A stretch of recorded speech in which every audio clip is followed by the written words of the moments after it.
All right, so as you guys know, you're probably looking at complete new designs and revamps of your restaurant business today, post coronavirus. My name is Paul Barron, and this is the Barron Report.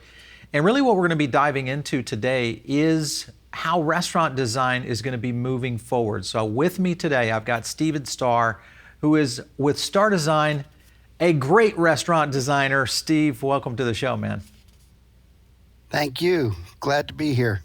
So Steve, let's just kind of jump into it. First, a little bit about Starr Design and what you guys do. Explain a little bit about what your operations are. We're a restaurant design firm that incorporates architecture, interiors, graphics, brand development, as well as food service consulting, all aimed towards increasing brand value for the restaurateurs. Yeah. All right. So when you look at, let's just kind of jump into what your thoughts are, where the restaurant industry is today. Obviously, we know, at this date, we're still pretty much under lockdown, with the exception of a handful of states that have chosen to try to move forward here. But based on what you know and what you've seen happen over the last 6 weeks here in the United States around the restaurant operations, what is your viewpoint of how restaurants are going to have to adjust to move forward from a design standpoint? Well, that's a loaded question, Paul. There's just so many things. There are so many paradigm shifts that have taken place over the last 6 to 8 weeks. For sure. Certainly, it's unprecedented in my lifetime. I think that there are two key things that are happening right now. The idea of limiting social interaction, and at the same time trying to provide the convenience of food service. Yeah. So it's a crazy time all around. And it's going to get crazier before it gets better, before we find that new normal. Yeah, for sure. I'm kind of curious when you look at, because we've had people on the network here talking about kind of how designs are going to move forward, everything from table distancing. We had, John Taffer on talking about how to rebuild your bar with being able to deal with a lot fewer patrons. If you look at table distancing alone, in terms of an interior design in a restaurant, for a dine-in restaurant's aspect, let's kind of take that model first. Are there elements that you think that can be injected into the operation that can assist in that whole table distancing model? Yeah, and absolutely. I think there's what we're going to see is a two-stage shift. Stage one is going to be a significant reduction in seating and a significant increase in space between tables. And then over time, we're going to see a new normal come out of that. And probably it'll take, once restaurants open, it'll probably take 6 to 12 weeks for us to find that new normal, at least. And one of the things we did in looking at and studying the dynamics of table spacing, we looked at what a normal restaurant seating plan looks like now, and then adjusted it for 75% capacity, then adjusted it for 50% capacity. And I think that what we will see is that the 50% capacity is really unsustainable in the restaurant industry, and not just from an economic standpoint. I truly believe that it's not something people are going to enjoy being, involved in, and being a guest in an environment where you feel like you're at a table in the middle of an empty gymnasium. And from the diagrams and the work that we've done, that's really what 50% capacity looks like. And what's happening in Texas now, the 25% capacity, I don't think people are really, guests are really going to, um, they're not going to want it. Right. It doesn't feel right. Yeah. And whereas when we get to the 75% capacity, that does start to feel a little bit more normal. Although again, you would be surprised at how empty that does feel. Yeah. Well, I So think some I see that restaurants barely happening get over to that. time. Some restaurants already Yes. have a problem of getting into that kind of capacity. There are, obviously the very successful concepts that where dining obviously is in there on top of each other. Okay, so you're talking about that this potential distancing model, it probably is not going to work. The likelihood, obviously, from an economic standpoint, unit economics just doesn't make sense. Real estate, cost, all those kind of things factor in. But you mentioned Or something from a from a guest consumer, standpoint. yeah, from a consumer I standpoint. don't think the consumer is going to enjoy it. Yeah, We are social beings, and restaurants have always played a very, very important part in right.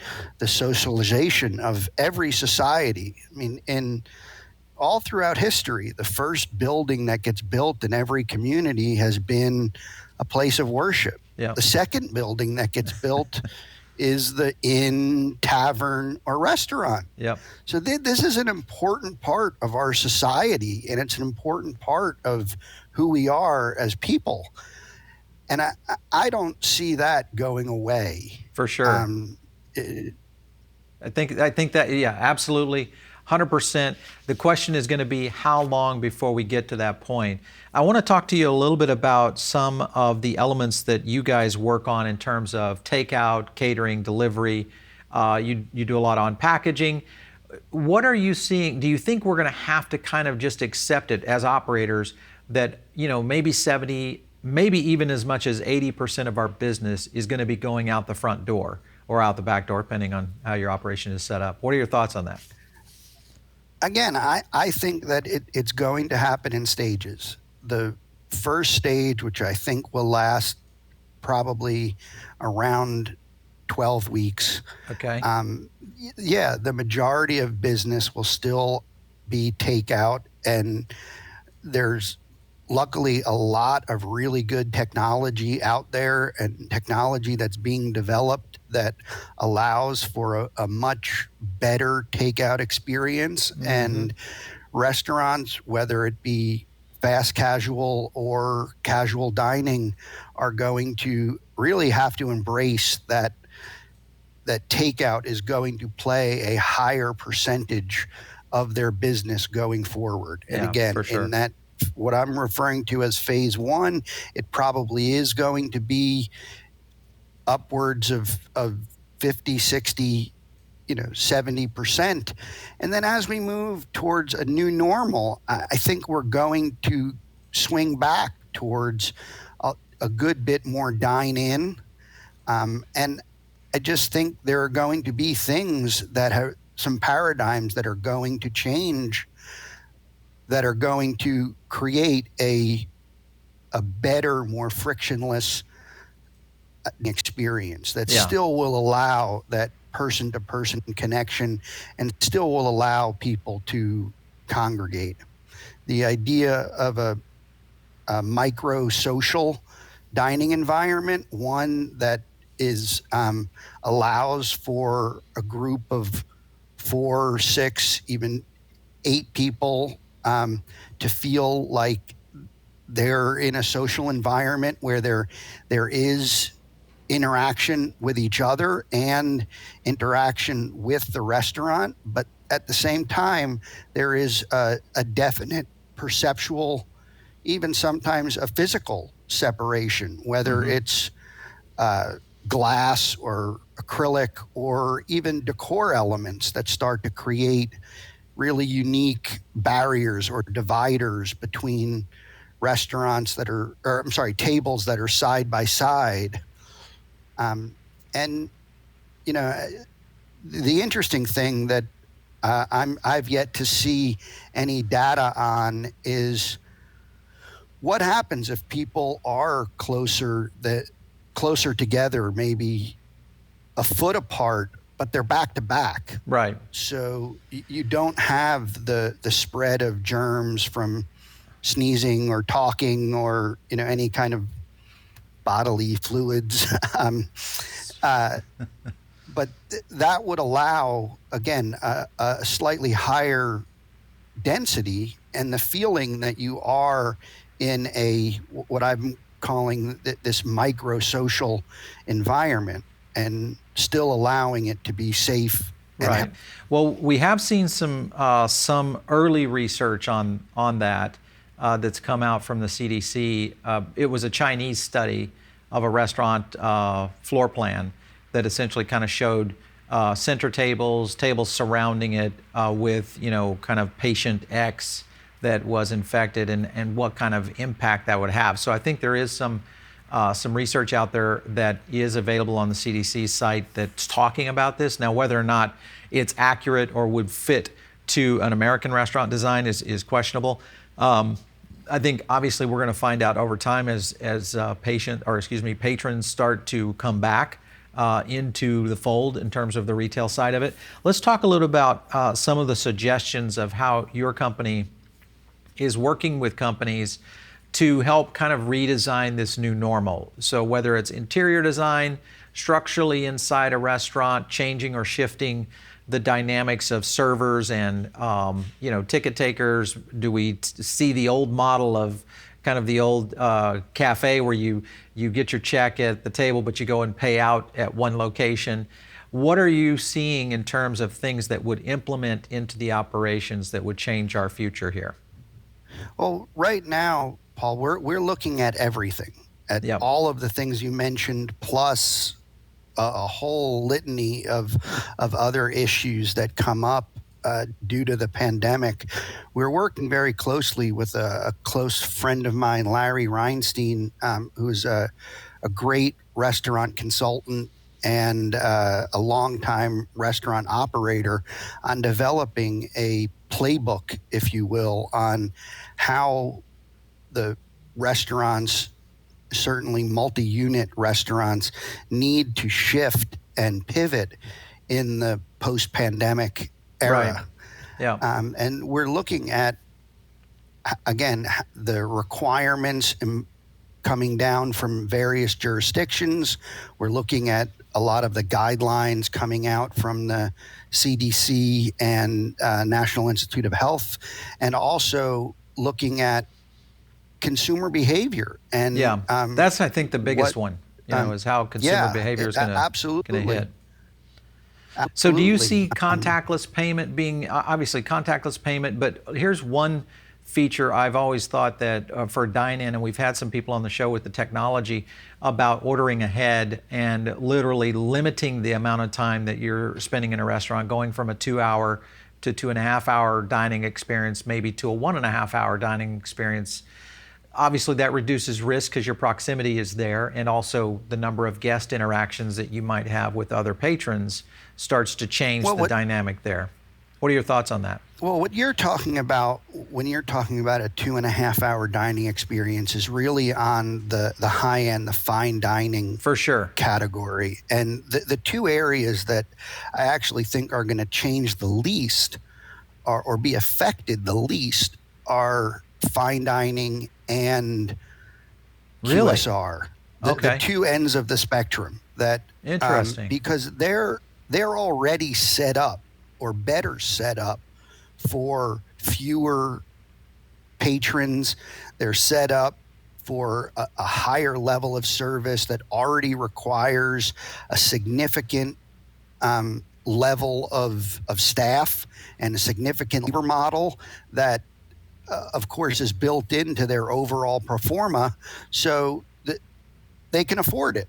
Where we're going to see the significant changes is in the middle, in casual dining and fast casual. And what we see happening is, yes, things like contactless payment opportunities provided through technology, and I think especially technology that is um, becomes a little bit more commonplace, as opposed to each individual restaurant having their own app or their own thing Right, that you right, have to download. I think something more uh, akin to you coming into a restaurant and maybe scanning a QR code, right. and that brings up the information and allows you to connect with the restaurant without having to really download anything.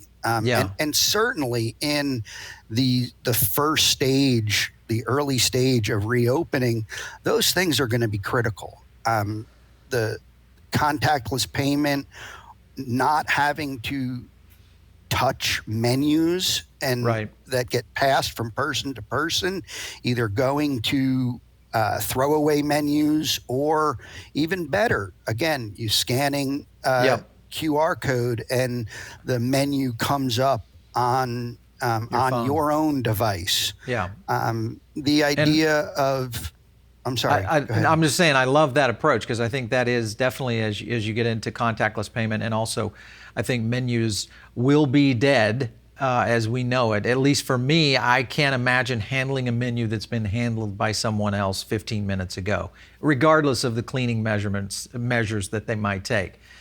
Sure. It's that concept of just safety and perception that a guest is going to have. So I think definitely with the mobile devices being kind of that intermediary of being able to get access to that. But that could also be a rise into payment systems, and there's been a lot of talk about this in past, and that is rise in social payment, where maybe you're a Facebook or a Twitter user, and in some cases, or in potential technology implementation by those major platforms where you have these huge adoption numbers of consumers, where maybe payment is integrated to where I'm up on my Facebook account, there's my bill, there's the menu, I hit pay, bam, the restaurant's been paid, and I could have ordered maybe there as well. I could see those kinds Sure. I mean, we of already operations have coming. Apple Pay and Google Pay Exactly.